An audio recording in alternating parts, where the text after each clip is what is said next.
Good morning, students. Today, in English Literature BA Part First, we are going to start with our next poem, that is Alexander's Feast by John Dryden. Now, as you can see the title of the poem, Alexander's Feast. इस title को पढ़ने के बाद ऐसा लगता है जैसे Alexander ने फीस्ट दी थी। फीस्ट का मतलब होता है दावत देना, यानी अलेक्जेंडर ने जो फीस्ट दी थी उसके बारे में उसने ड्राइडन ने एक पोएम लिखी। द ओड, ये एक ओड है। ओड जो होती है एक लॉन्ग एड्रेस के फॉर्म में पोएम होती है, जिसमें किसी पब्लिक इवेंट को या किसी ख़ास सेलिब्रेशन को, किसी ख़ास इवेंट को, किसी ख़ास दिन को सेलिब्रेट किया जाता है, उसके बारे में लिखा जाता है, बोला जाता है, बताया जाता है। और ये जो ओड है इसका टॉपिक जो है वो सेसिलिया डे को सेलिब्रेट करने के लिए रखा गया है। सेंट सेसिलिया, जिनको सबसे अच्छा म्यूज़िक के फील्ड में सबसे अच्छी म्यूज़िशियन माना है उन्होंने, जिन्होंने ऑर्गन इंस्ट्रूमेंट बनाया था। और क्योंकि उनको ऑर्गन इंस्ट्रूमेंट का क्रिएटर माना जाता है, इसीलिए उनकी याद में 22 नवंबर को उन्होंने सेंट सेसिलिया डे मनाने की शुरुआत की क्रिश्चियंस ने। ओके, सो फैक्ट तो ये है that the day celebrated music.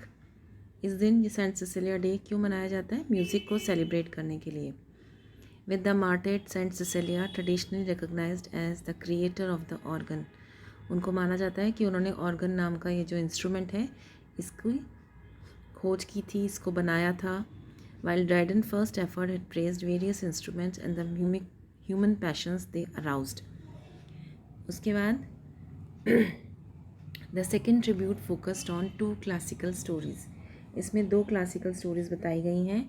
Timotheus जो म्यूज़िशियन है उसकी स्टोरी है, और अलेक्जेंडर द ग्रेट जो वॉरियर है, योद्धा है, राजा है, उसके बारे में बताया गया है। The other Alexander with his beautiful courtesan bride Thais on their wedding day. Timotheus entertains the couple and their guest and moves Alexander the great warrior from one passion to another. जब हम इस odd को पढ़ते हैं तो हमें पता चलता है कि किस प्रकार से जो टिमोथियस है वो एक हायर पेडेस्टल पे बैठा हुआ है, और ऐसे ही ऊंचे सिंहासन पर अलेक्जेंडर और उसकी बिलावेड थायस बैठी हुई हैं, और उनको सुनाते हुए टिमोथियस जो है अपनी लायर को बजाता है और डिफरेंट म्यूज़िक निकालता है। अलग अलग जो ट्यून्स हैं म्यूज़िक की, उससे वो वहाँ बैठे हुए सभी लोगों के जो मूड्स हैं, और ख़ास करके अलेक्जेंडर पर म्यूज़िक का कैसे इफ़ेक्ट होता है, कैसे वो खुश हो जाता है, कैसे वो प्राउड फील करने लगता है, कैसे वो उदास हो जाता है, कैसे वो एकदम डाउन आ जाता है, लाइक दैट। तो वो उन सारे इम्पैक्ट्स को, म्यूज़िक के इम्पैक्ट्स को यहाँ दिखाया गया है। The drunken Alexander eventually dissolve into weeping. और जब किंग डेरियस के डाउनफॉल की बात की गई है तो किस तरह से वो रोने लगता है। Offering the audience a new view of the mighty warrior. तो एलेक्जेंडर जो कि एक बहुत ही माइटी शक्तिशाली वॉरियर है, योद्धा है, जिसने उस युद्ध को जीता है, all due to the power of music. तो किस तरह से वो माइटी वॉरियर से एक वीपिंग कॉमन मैन बन जाता है, किस तरह से उसके अंदर म्यूज़िक से रिलेटेड सारी फीलिंग्स डेवलप होती हैं, उत्पन्न होती हैं, उस सब को इस पोएम में के थ्रू बताया गया है। Critics praise the energy of the ode which serve to invigorate and renew the stories of an appreciative audience. Earl Minor sees a parallel between the manipulation of Alexander by the musician artist Timotheus and Dryden's manipulation of his audience through the art of poetry. यहाँ पर 2 चीज़ें दिखाई गई हैं critics ने। एक तो सबसे पहले इस ओड की में जो एनर्जी है, जिस प्रकार की ऊर्जा भरी हुई है, इस प्रकार का संगीत भरा हुआ है, उसको बहुत अप्रिशिएट किया है। उसके बाद दिखाया गया है कि किस तरह से अलेक्जेंडर को जो वहाँ बैठा हुआ जो म्यूज़िशियन है टिमोथियस, जो कि एक आर्टिस्ट है ना, कलाकार है, विद्वान, उस अलेक्जेंडर को वो मैनिपुलेट कर लेता है। मैनिपुलेट का मतलब होता है जब हम अपने हिसाब से अगले को चलाते हैं, यानी वो अपने संगीत के जादू से उस पर विभिन्न प्रकार के भाव जो है वो उत्पन्न कर पाता है, और उन भावों में वो अलेक्जेंडर जो एक माइटी वॉरियर है वो बह जाता है। In the narrative sense, Cecilia eventually enters towards his conclusion but plays a minor part in the presentation. तो यहाँ ओवरऑल आप देखेंगे तो अलेक्जेंडर और उसके सारे मंत्री, जितने भी लॉर्ड्स हैं, जितने भी उसकी पूरी प्रजा है, वो सब लोग इन्जॉय कर रहे हैं, फीस्ट मना रहे हैं, क्योंकि उन्होंने युद्ध में जीत हासिल की है। लेकिन टिमोथियस जो है वो अपने म्यूज़िक के इफ़ेक्ट से डिफरेंट जो भाव हैं उनको पैदा करता है। स्टार्टिंग में आपको दिखाते हैं कि वो एकदम अपने आप को प्राउड फील कर रहा है, बिल्कुल गॉड लाइक समझ रहा है। देन लेटर ऑन फिर वो आगे दिखाता है, तो वो दिखाता है डेरियस का जब डाउनफॉल दिखाता है तो उसके मन में पिटी पैदा होती है। जब वो थायस की तरफ देखता है, थायस की बात करता है, तो लव के इमोशंस पैदा होते हैं। फिर उसके बाद जब वो फायरी स्पिरिट्स की बात करता है ना, उन तो उसके अंदर रिवेंज के भाव पैदा होते हैं, और वो फिर से उसी युद्ध को फिर से लड़ता है और उन सब मरे हुए लोगों को फिर से मार देता है, लाइक दैट। तो ये सारे इमोशंस जो हैं वो क्रिएट होते हैं। एंड इसमें क्या है कि each contains a chorus which serves to comment on the scene, always preserving an uplifting mood despite the consideration of death and war. तो ये जो फर्स्ट स्टैंजा है, इसमें आप देखिए अलेक्जेंडर किसकी तरह दिखाया गया है, एज गॉड लाइक हीरो, यानी वो ऊंचे स्थान पर अपने सिंहासन पे बैठा हुआ है और उसकी तुलना गॉड से की गई है, यानी वो बिल्कुल भगवान तुल्य दिखाया गया है। और थायस जो है वो उसकी कंपैरिजन एक ब्लूमिंग मतलब उसका चेहरे पर नूर टपक रहा है, जो बहुत सुंदर लग रही है, बहुत खिलखिलाती हुई, मुस्कुराती हुई, सुंदर ईस्टर्न ब्राइड की तरह दिख रही है। In flower of youth and beauty pride, flower of youth and beauty pride का मतलब है कि बिल्कुल वो बहुत सुंदर है और अपनी युवावस्था की चरम सीमा पे है। The 4 brief lines preceding the chorus fill with a celebratory tone. अब आप ये जो कोरस है, यानी जो पीछे जो बैंड होता है, क्योंकि टिमोथियस जो है वो मेन म्यूजिशियन है, वो अपने लायर को बजा रहा है और उसके पीछे जो उसका बैंड खड़ा हुआ है कोरस के फॉर्म में उस गाने को गा रहा है या डिफरेंट ट्यून्स को क्रिएट कर रहा है। तो रिपीटेडली आप पूरी ओड में देखेंगे कि ये जो 4 लाइन्स हैं रिपीटेडली आ रही हैं। Happy happy happy pair, none but the brave, none but the brave, none but the brave deserves the fair. क्योंकि हम यहाँ पर अलेक्जेंडर और थायस की बात कर रहे हैं, तो वहाँ पर वो दिखा रहा है कि ये एक बहुत ही हैप्पी जोड़ा है और किसी को नहीं, केवल एक ब्रेव व्यक्ति को ही इस तरह से फेयर यानी एक सुंदर स्त्री मिलती है, वो उसको डिजर्व करता है। So this is the introduction of the poem. Now, first getting into the poem, मैंने आपको एक जिस्ट बता दिया इस पोएम का। उसके बाद हम इनके करेक्टर्स को देख लेते हैं। फर्स्ट जो करेक्टर इंपॉर्टेंट है इसमें वो है अलेक्जेंडर द ग्रेट। अलेक्जेंडर कौन है?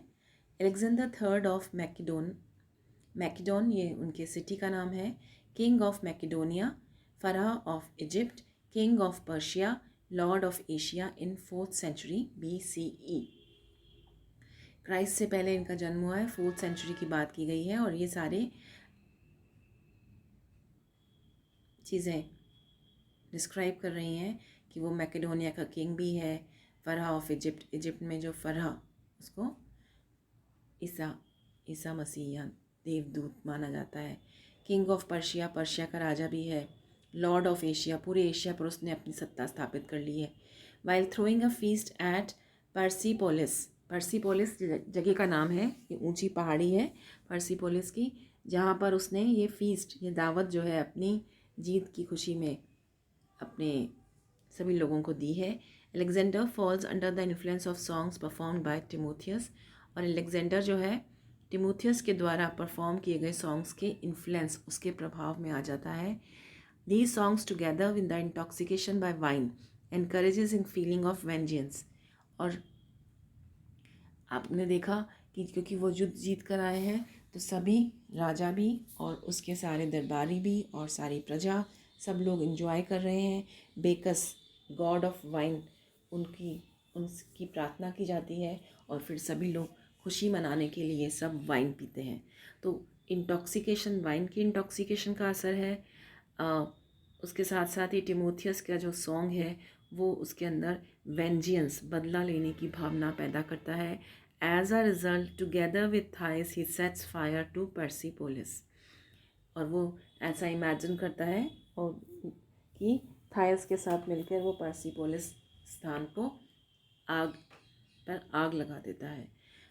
राइट, तो ये उसका इफ़ेक्ट है जिसको फिर बाद में वो कंट्रोल करता है, उसको चेक लगाता है उस पर। कौन? टिमोथियस, अपने म्यूज़िक के थ्रू। टिमोथियस कौन है? It is a bard, bard कहते हैं पोइट को, who performs at Alexander feast at Persepolis. Persepolis में ये जो दावत दी गई है उसमें ये परफॉर्म कर रहे हैं, यानी अपने म्यूज़िक का प्रदर्शन कर रहे हैं, अपना म्यूज़िक उन्होंने बजा कर दिखाया है। थ्रू हिज सॉन्ग्स, और अपने गीतों के द्वारा टिमोथियस मैनिपुलेट्स अलेक्जेंडर, वो उसको प्रभावित करते, यानी अपने म्यूज़िक के हिसाब से उनके अंदर उनको चलाते हैं।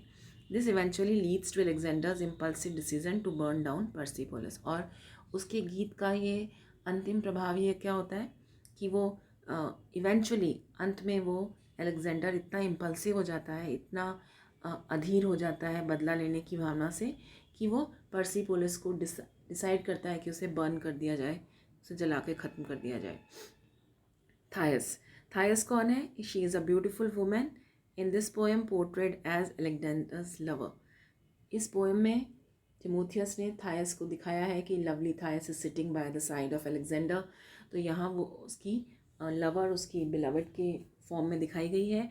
Together they set fire to Persepolis. Jove, Jove कौन है? The god of the sky and thunder, king of the Roman gods. Roman gods के जो किंग है, राजा है, उनका नाम है जोव या जुपिटर। फिर है ओलंपिया। ओलंपिया क्या है? She is mother of Alexander the great. फिर है बैकस, बैकस के बारे में बात की गई है। ये रोमन गॉड है वाइन के, सुरा के देवता। वाइन मेकिंग और रिलीजियस एक्सटेसी, तीनों चीज़ों के साथ उनको एसोसिएट किया जाता है। God of wine, wine making यानी सुरा बनाने वाले, एंड रिलीजियस एक्सटेसी यानी जब आप धार्मिकता के साथ भगवान का आवाहन कर रहे हैं, धार्मिक के साथ साथ एक्सटेसी यानी असीम अत्यधिक खुशी का अनुभव करते हैं। हेलन, हेलन कौन है? हेलन का भी डिस्क्रिप्शन है। हेलन जो है of Troy, wife of king Menelaus, ये किंग मेनेलस की पत्नी है।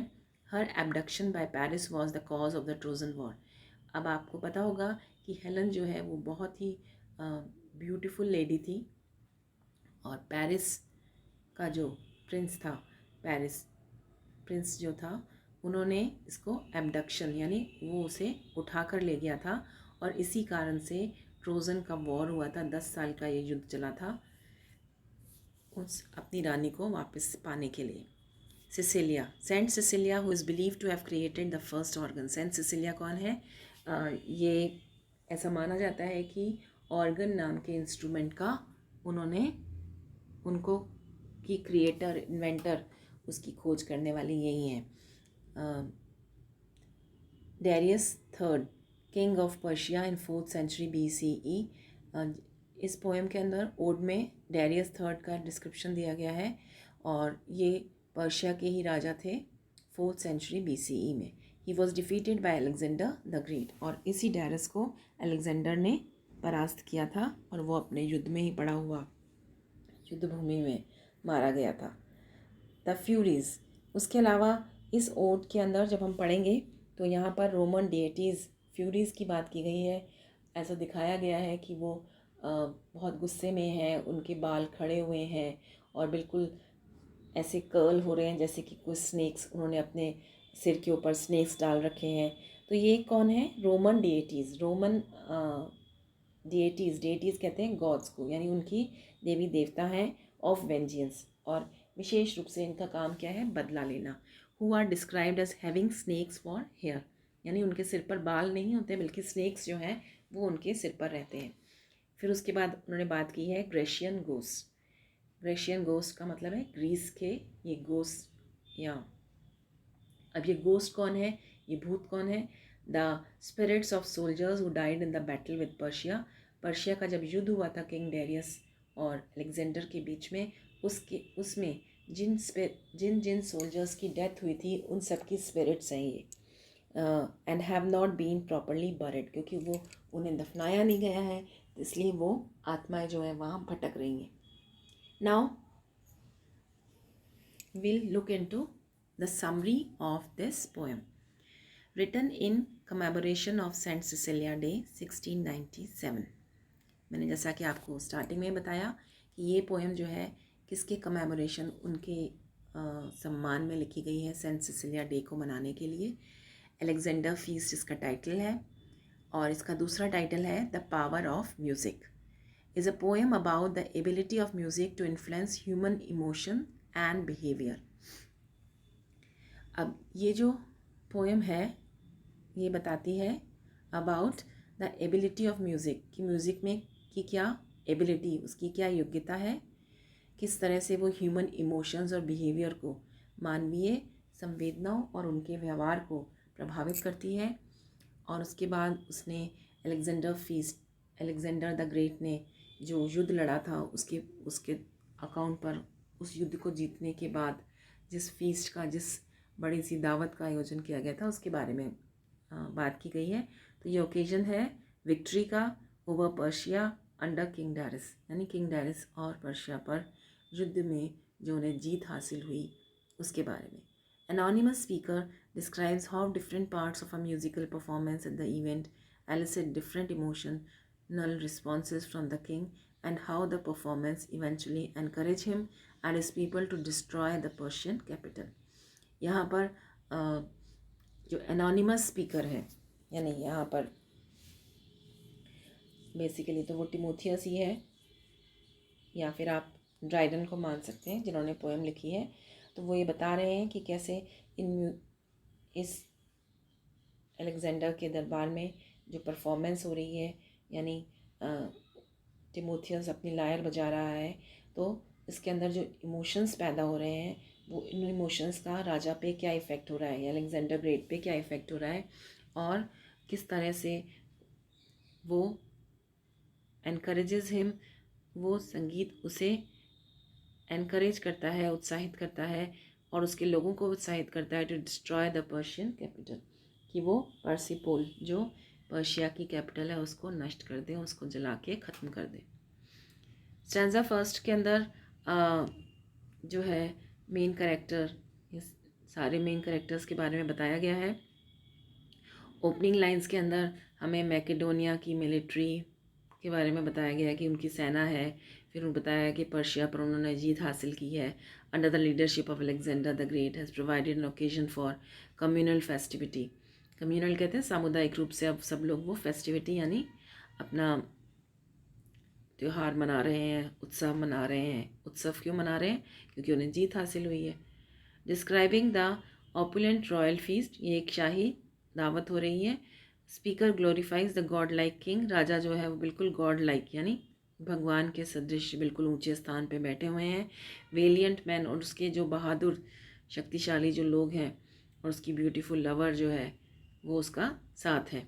Declaring that none but the brave deserves the fair, और इसी बात से जो पोइट है या जो टिमोथियस है वो ये डिक्लेयर करता है कि और किसी को नहीं बल्कि एक ब्रेव व्यक्ति को ही, एक बहादुर व्यक्ति को ही, अलेक्जेंडर जैसे व्यक्ति को ही थायस मिलती है। Stanza 2 introduces Timotheus, the bard of the event, and describes the beginning of his congratulatory performance. Timotheus जो कि उस इवेंट का, इस विशेष दिन का, इस विशेष आयोजन का मेन कवि है, वो पहले कॉन्ग्रेचुलेट करता है। Beginning of his congratulatory performance यानी जिस पर लोग तालियां बजाते हैं, ऐसी परफॉर्मेंस ऐसी लायर बजाता है कि लोग सब प्रसन्न हो जाते हैं। उसके बाद उसका सॉन्ग स्टार्ट होता है, celebrating king Alexander's birth as the son of Olympia and the Roman god Jove. और वो बताता है कि किस तरह से उनका जन्म हुआ, उनके माता पिता का डिस्क्रिप्शन करता है, ओलंपिया और जोव का। रिसीविंग एंथुजियास्टिक रिस्पॉन्स, और जब राजा उसकी हाँ में हाँ मिलाता है यानी उसके अप्रूवल देता है, तो वो किंग को एक डेटी इज गॉड, उसकी तुलना बिल्कुल भगवान से, गॉड से करता है।